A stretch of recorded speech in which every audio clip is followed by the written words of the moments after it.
자, 오늘 이야기 나눠주실 분입니다. 경기 남부경찰청 사이버수사대 김성택 대장 나오셨습니다. 안녕하세요. 안녕하세요. 반갑습니다. 네, 요즘에는 특히 어떤 사이버 관련 수사들을 하시느라고 바쁘신가요? 지금까지 설명했던 것과는 약간 특이하다고 생각하실 수가 있는데 네. 요즘은 가상자산 투자나 해킹 사건에 신경을 많이 쓰고 있습니다. 어. 그래서 오늘은 이 얘기를 해드리려고 나왔습니다. 흔히 가상자산이라고 하면 자산은 자산인데, 그러니까 가상, 실물은 없이 컴퓨터상의 정보 형태로 남아있는 사이버상의 자산이다. 뭐 이렇게 알 수 있는데 우리가 뭐 이미 오래됐습니다만 개념 자체가 여전히 좀 생소하긴 하거든요. 가상자산이란 뭔지 좀 들어볼까요? 예. 최대한 쉽게 말씀드리면 그 비트코인이라는 그 가상자산의 대명사는 많이들 아실 겁니다. 그죠. 이는 일종의 디지털 파일이에요. 그 컴퓨터 안에 들어있는 파일. 근데 거기에 경제적 가치를 부여한 겁니다. 네. 보통 파일은 가령 내 사진을 카톡으로 전송했을 때 내 PC나 휴대폰이 그대로 남죠.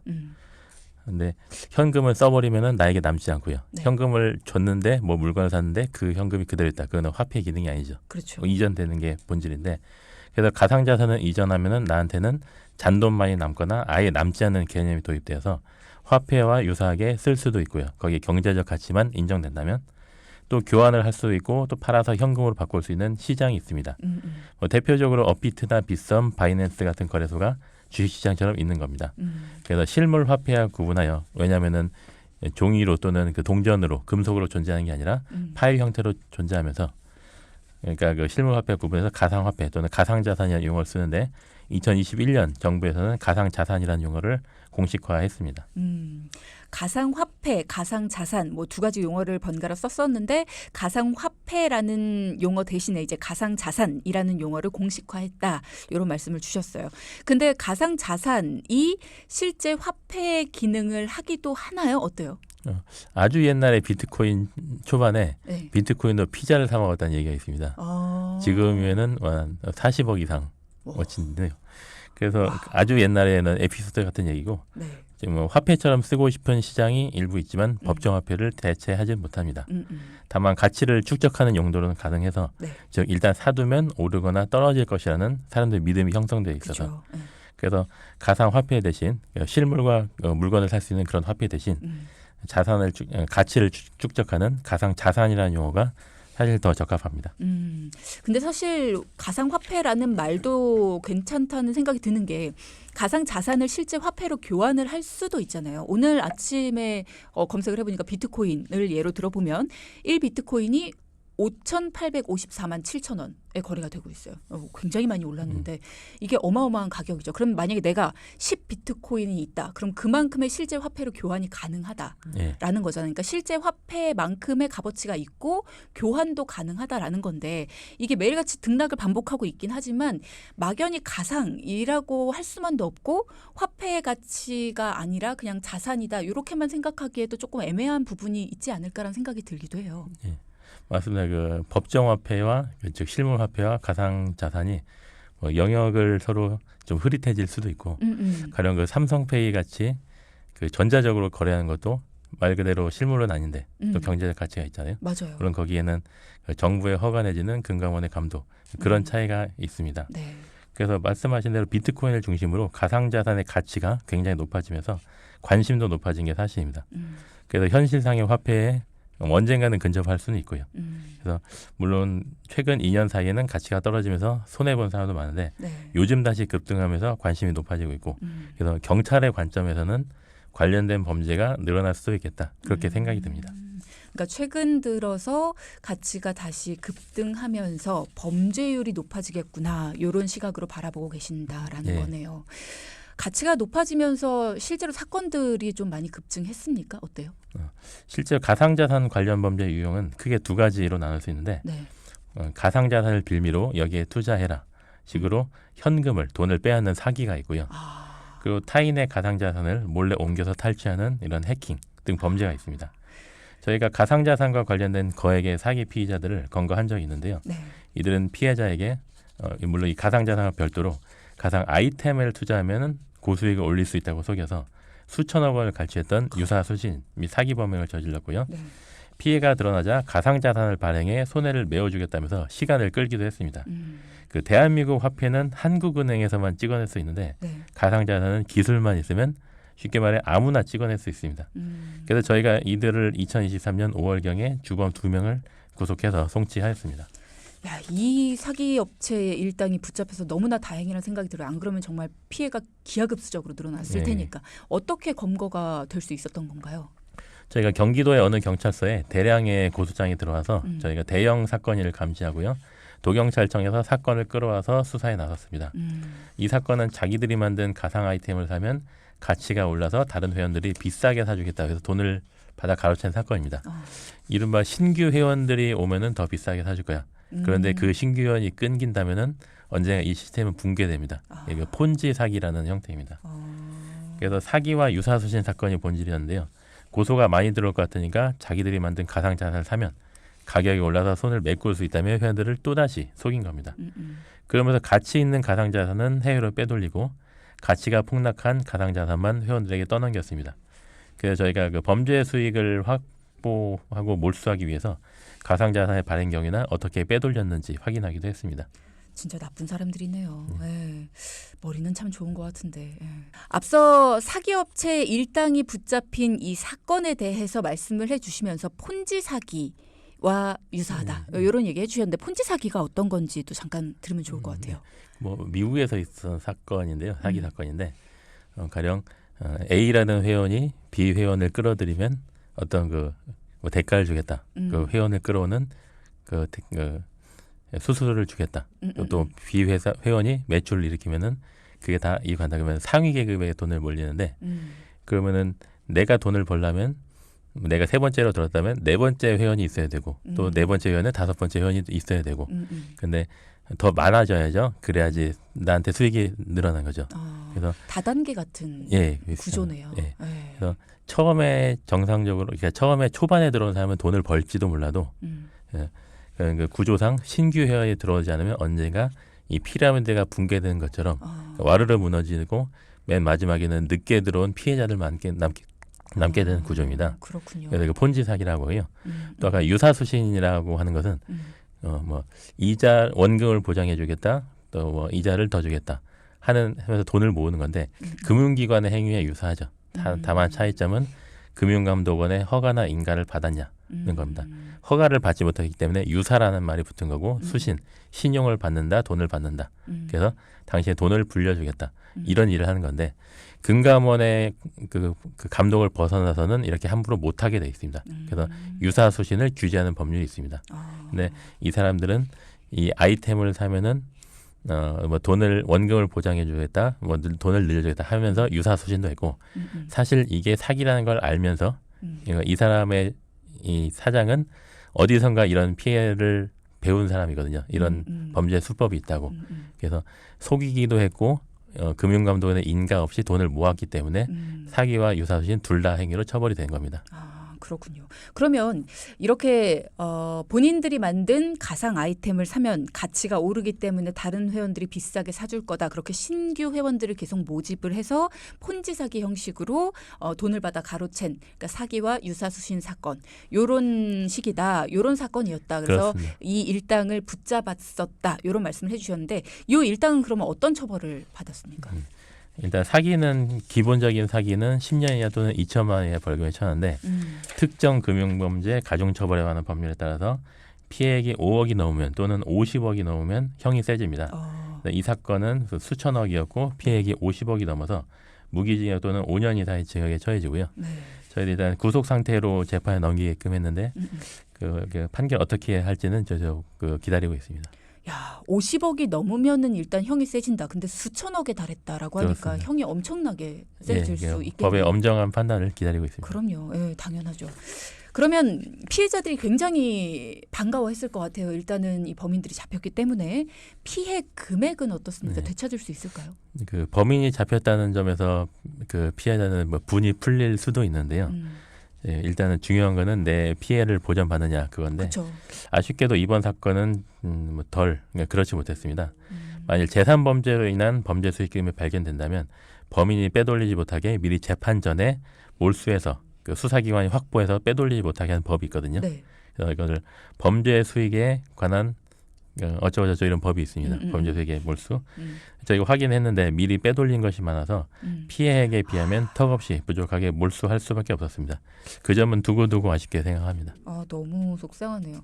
진짜 이런 사기꾼들은 그러니까 뭔가 수익이 생겼을 때 일단 감춰두고 보는 것 같아요. 제일 먼저 그것부터 하는 것 같아요. 뭔가 걸렸을 때 그 돈을 빼앗길 수 있으니까 감추는 것부터 시작을 하는 것 같아요. 저희도 뭐 회계 전공자를 특채한다든지 해서 또 그 발전하고 있습니다.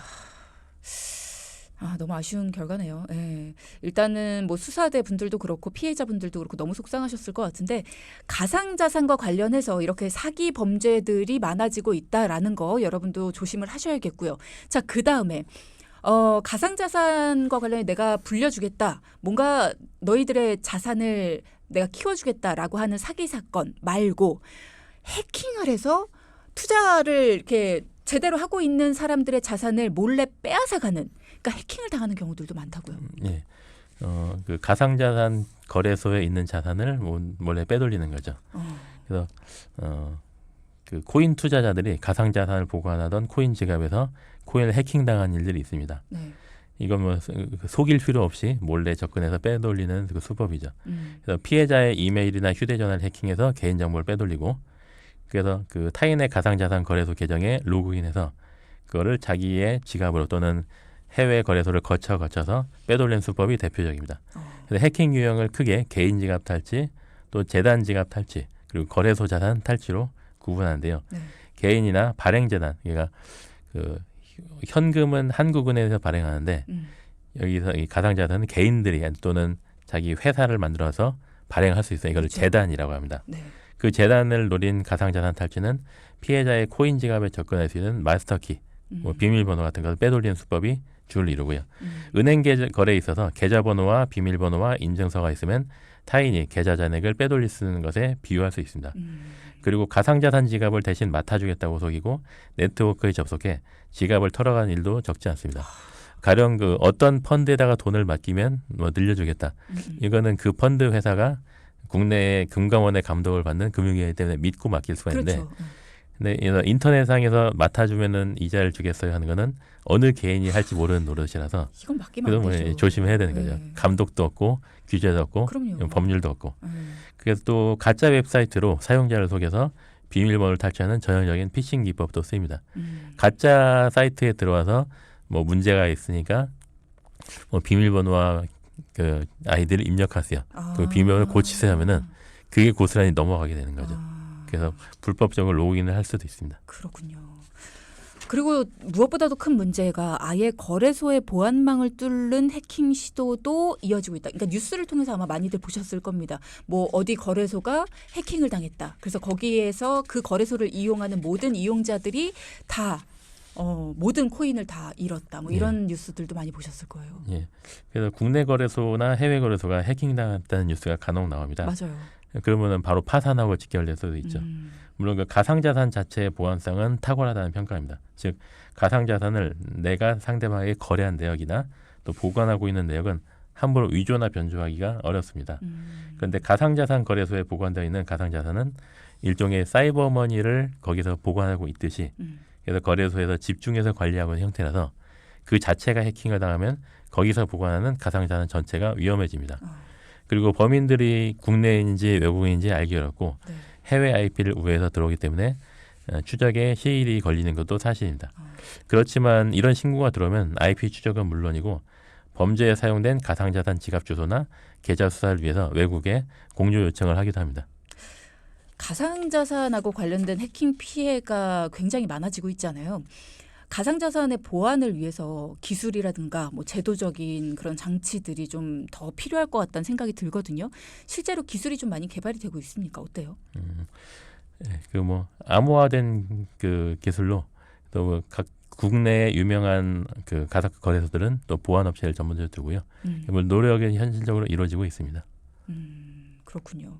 그럼 만약에 말씀하시니까 진짜 궁금한 게 있는데 제 지인 중에서 왜 우리가 비트코인 진짜 초창기에 가격 정말 얼마 안 할 때 몇 개를 사뒀는데 비밀번호를 까먹었대요.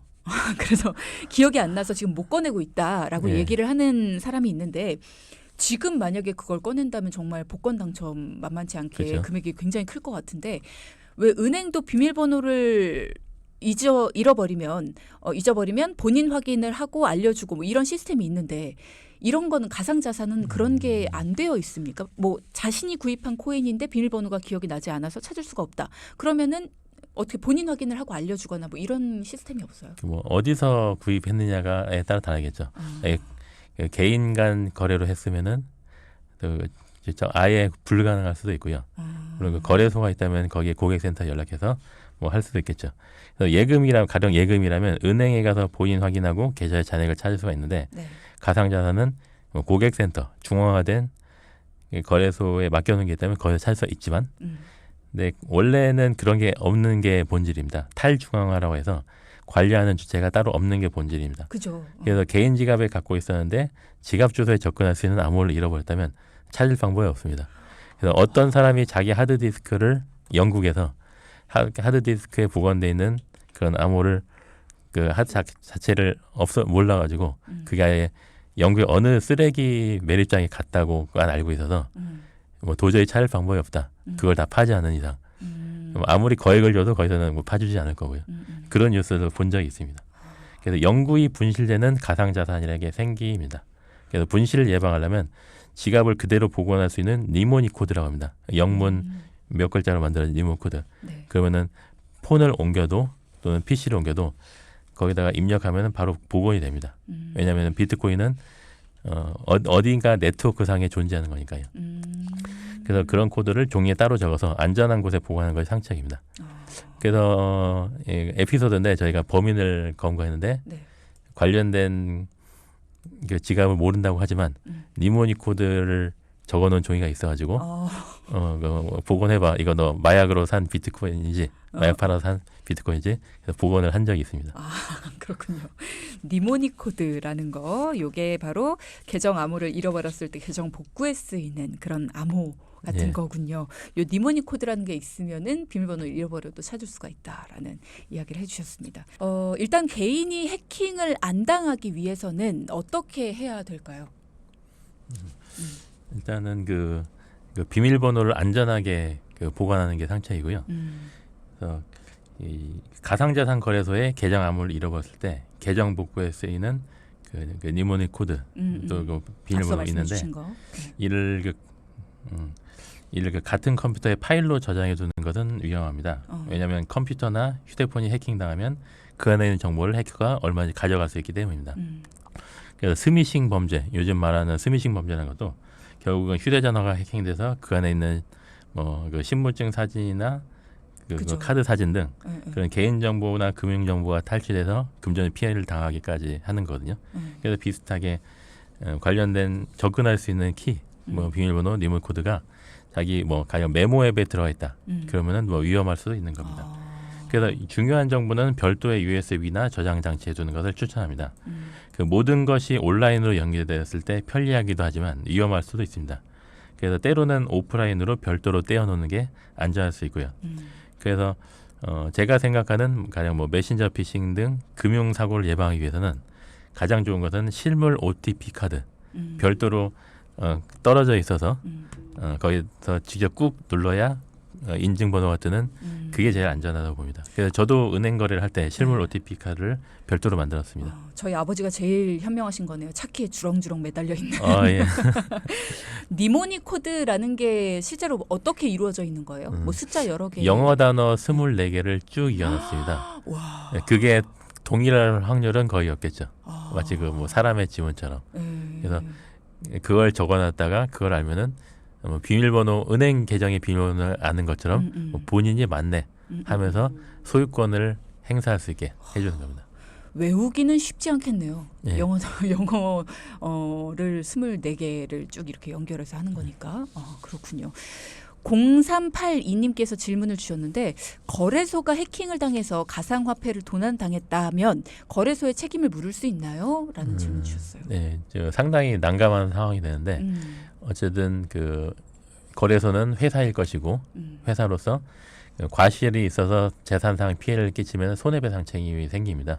그래서 범인들을 수사하는 것과 별개로 가상자산의 관리소로 인한 책임을 물어서 민사소송할 수는 있습니다. 다만 거기에 책임질 수 있는 재산이 남아있느냐 하는 것은 그쵸. 별개의 문제입니다. 그러니까 피해자만 답답한 일이에요, 사실. 그죠? 이 밖에도 또 요즘 주의해야 될 가상자산 관련 사기 사건이 있다고 하는데 어떤 수법들이 또 있습니까, 요즘에? 네. 그 개인이 가지고 있는 가상자산 투자를 통해서 더 많은 돈을 가상자산을 벌 수 있다며 SNS를 통해 접근하는 외국 범죄 조직이 더러 있습니다. 예전에 그 로맨스 스키미라고 해서 이성인 것처럼 접근해서 친해지면 돈을 보내달라는 사기 수법이 있는데요. 요즘 거기서 또 진화를 했는지 변종을 했는지 해서 일단 친해지면은 사랑 얘기는 안 하고 가상자산에 투자하라고 하면서 가짜 사이트로 유도하는 사기 수법이 있습니다. 사이트들 정말 잘 만들어요. 예. 그래서 이들이 보내는 수상한 프로그램을 다운받지 않고 링크를 안 누른 것이 또 PC의 특정 보안, 백신 같은 거 까는 것보다 더 중요하다고 볼 수 있습니다. 그렇군요. 1743님께서도 질문 주셨는데 요즘에 채굴기 사업이라고 해서 고율의 수익을 보장한다 이러면서 자꾸만 들어오라고 하는데 이런 것도 사기인가요? 100% 사기라고 장담할 수는 없습니다. 일단은 처음부터 내가 사업을 해서 잘 될 거야 라는 생각을 하고 하면은 사기 안 될 수 있는데 아까 말씀드렸던 이런 폰지 사기는 이런 구조상 구조상 이렇게 무너지는 구조고 또 이 사람은 한번 이거를 체험해봤던 사람에서 저희가 사기 혐의를 쉽게 입증할 수 있었는데요. 그런데 만약에 채굴기가 진짜라면은 그리고 현존하고 시장에서 거래되고 정상적으로 거래되고 있는 가상자산을 캐는 거다. 그럴 때는 사기라고 단정할 수 없는데 어떤 가상자산을 캔다는 건지는 좀 봐야 알겠습니다. 근데 가상자산이라는 것이 사실 정말 사기와 연관되기가 참 쉬운 것이 가상자산은 개인도 만들 수 있고 예. 그리고 만드는 사람이 매기는 게 가치가 될 수 있잖아요. 예. 그러다 보니까 이거는 정말 매기는 게 값. 그래서 이건 정말 사기와 연관되기가 너무나 쉬워서 참 조심하셔야 됩니다. 이건 정말 신중에 신중을 더해야 되고 고율의 수익을 보장한다. 이 얘기가 일단 붙는 순간부터 정말 많은 주변 사람들하고 의논을 해보시면 좋을 것 같아요. 스스로 판단하지 마시고. 예. 가상자산 투자는 뭐 아니면 도가 되지 않을까. 맞아요. 예. 그리고 여윳돈으로 하십시오. 예. 제발 그런 것들이 좀 필요하지 않을까라는 생각이 듭니다. 내가 꼭 필요한 돈을 가지고 가상자산에 투자를 한다 이런 거는 절대 하시면 안 된다는 이야기 다시 한번 좀 강조를 드리고 싶고요. 만약에 그러면 내가 가상자산 해킹으로 인한 혹은 사기로 인한 피해를 입었다. 어떻게 신고를 해야 됩니까? 일단 범죄 신고니까 경찰에 신고하고요. 가까운 경찰서에 접수하시면은 대체로는 저희 도경 사이버 서대에 이송해가지고 수사가 되고 그 거래소 고객센터에 해킹 피해 신고를 하는 것도 필요합니다. 거래소에도? 피해를 당했다는 증거가 있어야 수사가 되니까요.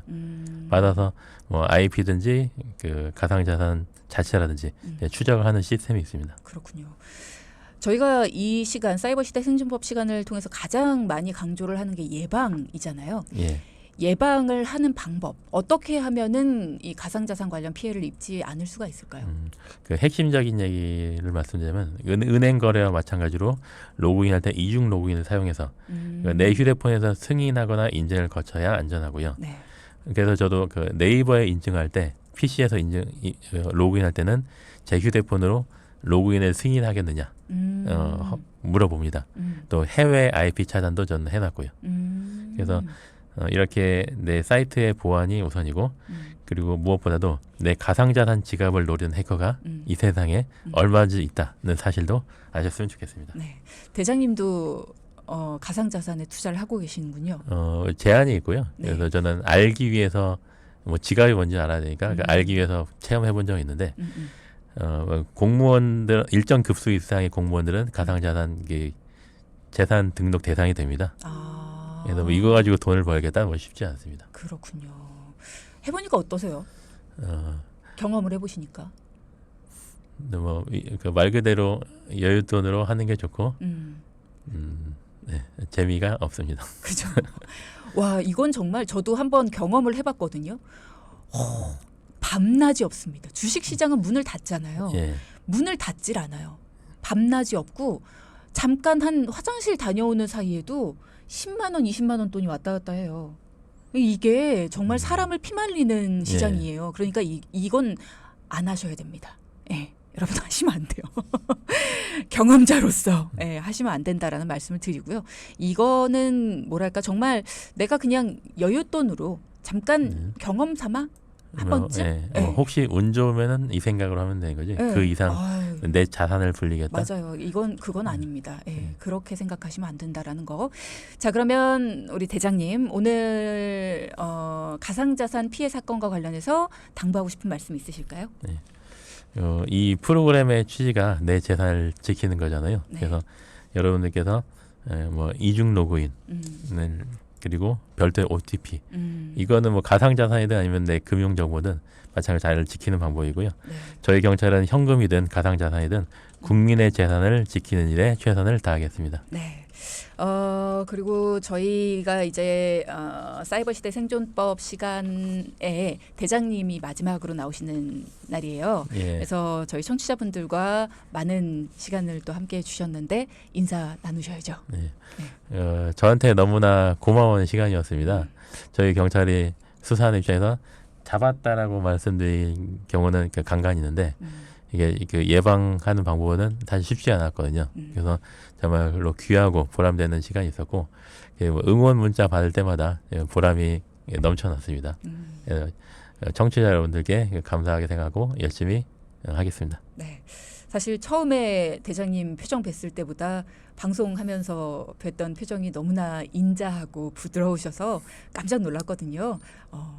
이렇게 함께하면서 응원 문자 보내주신 청취자 여러분께도 감사드리고 그리고 항상 이렇게 많은 범인들을 잡으시면서 고생하시는 일선에서 고생하시는 우리 사이버 수사대 분들께도 항상 여러분 응원과 격려를 항상 부탁드린다는 말씀 드리고요. 대장님께도 방송에 함께해 주셔서 너무나 감사드립니다. 예, 저도 감사드립니다. 네, 오늘도 감사했습니다. 예, 수고하셨습니다.